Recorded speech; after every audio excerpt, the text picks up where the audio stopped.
Hello everyone, and welcome back. Over the last couple of lectures we have been talking about rotational motion and the properties that objects have when they are rotating.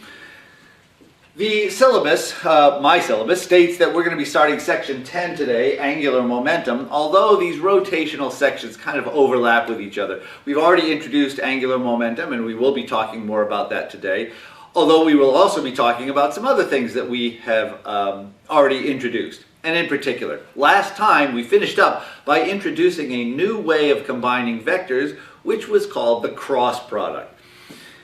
It came about when we were looking at the torque. Now let's remember, how is the torque defined when we have a force acting on some object? So imagine we've got something here at some position vector r, but really what's important is that this position is where the force is being applied. So we might have some extended object, but this is the point where this force is acting on that object. So we've got some position vector r, which tells us where the force is acting, some force F vector, which is acting then in some direction. The torque is the magnitude of the position, r, times the magnitude of the force, F, times sine of phi, where phi is the angle between r and F. So let's remember, we've got a vector r for the position of the point where the force is being applied. F is our vector force. We put the two vectors tail to tail, which we can do by moving r up here, or we can imagine moving F down here. It doesn't matter either way. Phi is then the angle between the two vectors. And remember, to measure the vector, the angle between two vectors, we always put the vectors tail to tail, and then what is the angle between them? Phi, in this case, the angle between them. The torque is then Rf sine phi. And we can think of this F sine phi is basically the component of the force that's perpendicular to R. So F sine phi would be this side, and that's the part of the force that is perpendicular to R.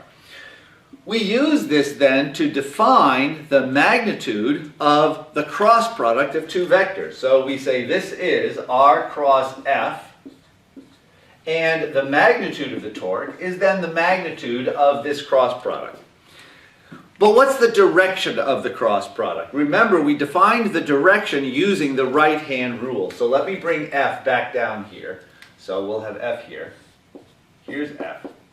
How do we determine the direction of the cross product? So remember, one way, point your fingers in the direction of the first vector, rotate them into the second vector. So R cross F, the cross product would be out of the board. Or point your thumb in the direction of the first vector, R, point your fingers in the direction of the second vector, your hand then pushes in the direction of the cross product, out of the board.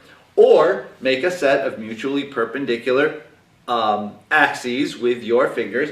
Point your first finger in the direction of the first vector, second finger in the direction of the second vector. So R, F, your thumb then points in the direction of the cross product, out of the board. So the direction of this R cross F would be, that's into the board, out of the board.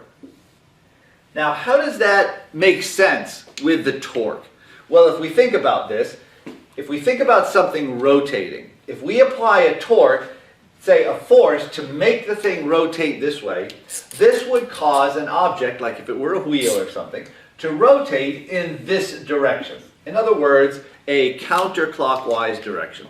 And then again, last time we talked about how can we define directions for things that are rotating. Remember, we define our thumb along the axis of rotation and our fingers pointing in the direction of the rotation. So what this means is that a torque in this direction, a torque like this, would cause something to rotate in a counterclockwise direction, which corresponds to the direction of the angular velocity, or the angular acceleration, positive both in this case. So let's think about this then. The direction of the cross product then corresponds, for the direction of the torque, corresponds to the direction that something would start to rotate if the torque were applied to it. So applying this torque would cause this to rotate in a counterclockwise direction, which we will say is out of the board. So it kind of makes sense then to use this direction out of the board with the torque. Although it is not in the direction of R, nor is it in the direction of F. Remember, the cross product is always perpendicular to both of the vectors that are being crossed. So we'll say that r cross f not only is equal to torque and magnitude, but it's equal to the vector itself. So the torque equals r cross f.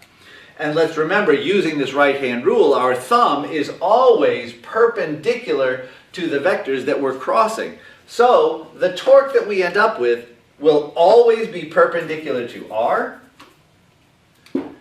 This torque is always going to be perpendicular to the r vector, and the torque is always going to be perpendicular to the force vector.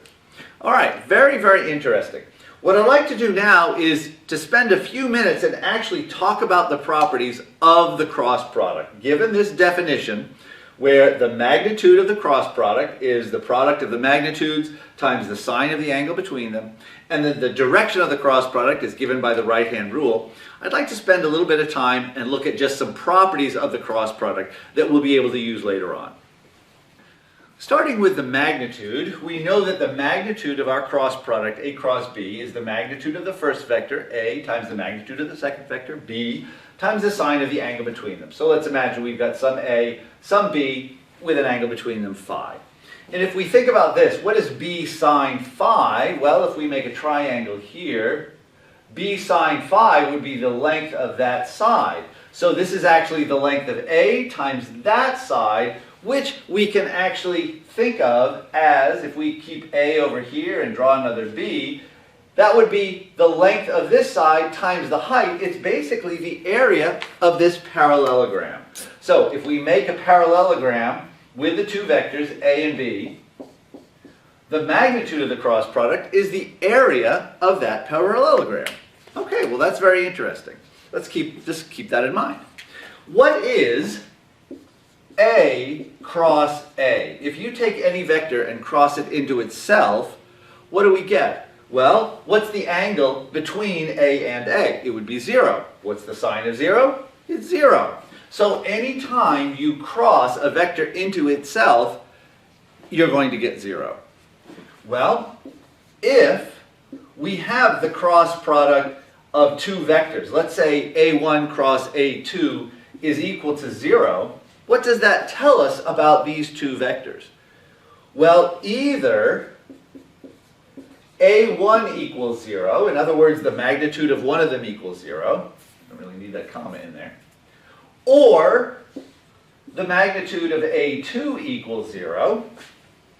So either this vector is 0, or that vector is 0, or they're parallel.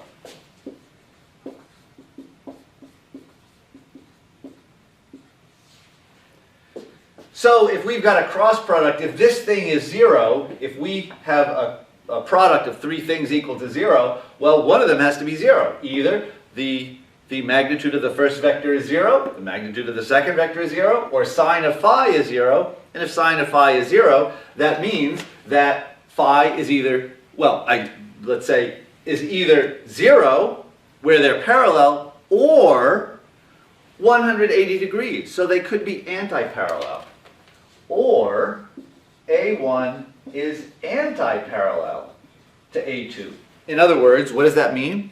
Either the two vectors are pointing in the same direction, or they're pointing in opposite directions. So if you have two vectors pointing in opposite directions, their cross product would also be 0. Okay, very interesting.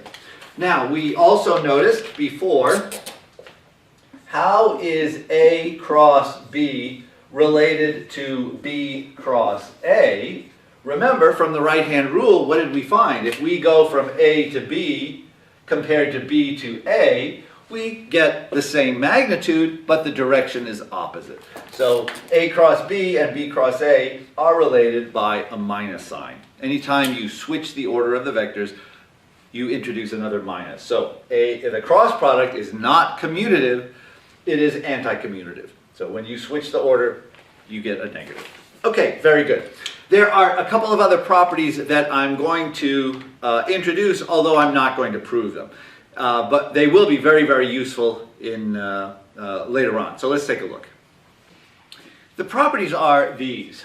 First, the distributive property that states that A cross B plus C is equal to A cross B plus A cross C. So that is the distributive property.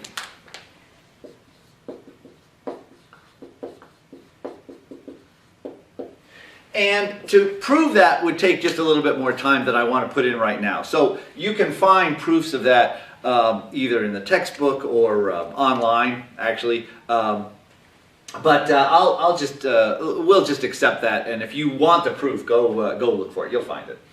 And the other one is the derivative of the cross product. So d by dt, or d by d anything, but primarily for us it'll be d by dt. d by dt of A cross B is just what we would think of when we have the product of something, when we're differentiating the product of something. It's the derivative of the first, dA dt, crossed into the second, cross B, plus the first, A, crossed into the derivative of the second. So A cross dB dt, okay? It's what we might have expected, but actually it really turns out that way if you look at the proof. Okay, now what I'd like to do is look at, given these, let's look at the cross product of unit vectors, and this is actually going to be a very, very useful thing for us. Let's define our coordinate system where x is positive to the right, y is positive up, and I also want to introduce the z vector. So z hat, is going to be perpendicular to the board. But does z hat come out of the board, or should we define it into the board? Typically, when we have three coordinates, we always define the z coordinate using the right-hand rule. In other words, like we were talking about before, if your first finger is in the direction of x hat, and the second finger is in the direction of y hat, your thumb should point in the appropriate direction for z hat if we have a right-handed coordinate system. So, let's try this. X hat to the right, y hat upward, z hat will point out of the board. So, for our coordinate system, we will define z hat out of the board. Okay, there we go. Now, what I'd like to do is figure out what are the cross products of all of the unit vectors with all of the other unit vectors. So I've written these down: x hat cross x hat y hat z hat, y hat cross x hat y hat z hat, and then z hat cross x hat y hat z hat. Let's see if we can't figure out what all of these are. First of all, what is x hat cross x hat? Well, that's an example of A cross A, which we saw before, and we know that that is 0. Likewise, what is y hat cross y hat? Again, same vector crossed into itself, we know is 0. What's the angle between y hat and y hat? 0 degrees, sine of 0 is 0. Same for x hat. Z hat cross z hat, also 0. Okay, now what is x hat cross y hat? So, first finger in the direction of x hat, second finger in the direction of y hat, third finger perpendicular, but that is in the z hat direction. So we have that x hat cross y hat is z hat. There we go. Now let's come over here. Let's do this one next. Y hat cross z hat. So y hat and then z hat, and your thumb will be in the direction of x hat. So y hat up, z hat out of the board. The cross product is then in the direction of x hat. So y hat cross z hat is x hat. Okay, very good. Now let's come down here and let's do this one. Z hat cross x hat. So z hat and then x hat, y hat. So, whoops, just gave it away. So z hat out of the board. Second finger, x hat. So, wait a minute, sorry. First finger, z hat. Second finger, x hat. There we go.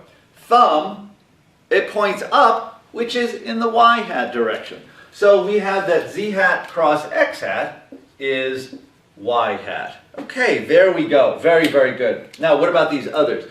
Well, x hat cross z hat. Well, we'll just do one of these. X hat, index, z hat, out of the board, thumb points down, which is in the opposite direction to y hat, so it is negative y hat. But we might have guessed that, or we should have known that, because what is x hat cross, what is z hat cross x hat? That's y hat. This is just the opposite of that, flipping these around. X hat cross z hat, which we know should be the negative of this, and that's exactly what we found. So what we have for y hat cross x hat, well, that's going to be the negative of x hat cross y hat, so this will be negative z hat. And then z hat cross y hat, well, that's going to be the negative of y hat cross z hat, so that's going to be negative x hat. Okay, there we go. Very, very good. Now let's just notice something kind of interesting about this. Let's write down x, y, z. And then let's do it again. X, y, z, x, y, z. Okay? Notice, if we take x hat cross y hat, we get z hat. X hat cross y hat, z hat. Y hat cross z hat is x hat. Y hat cross z hat is x hat. Z hat cross x hat is y hat. Z hat cross x hat is y hat. X hat cross y hat is z hat. Y hat cross z hat is x hat, etc., etc.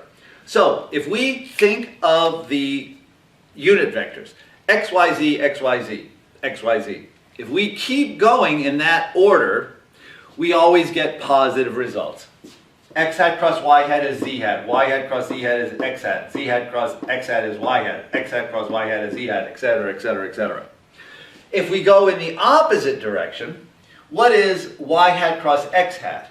Y hat cross x hat is negative z hat. Y hat cross x hat is negative z hat. X hat cross z hat. X hat cross z hat is negative y hat. X hat cross z hat is negative y hat. Z hat cross y hat is negative x hat. So, if we go forward, it's positive. If we go backward, it's negative. So, let's just remember this order. X, y, z, x, y, z, x, y, z. If we're going in the forward direction, in terms of one vector cross a vector equals a vector, it's always going to be positive.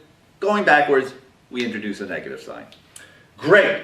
What we can do now is take the distributive property along with what we have just figured out for the unit vectors and figure out what happens if we take the cross product between two general vectors in component form.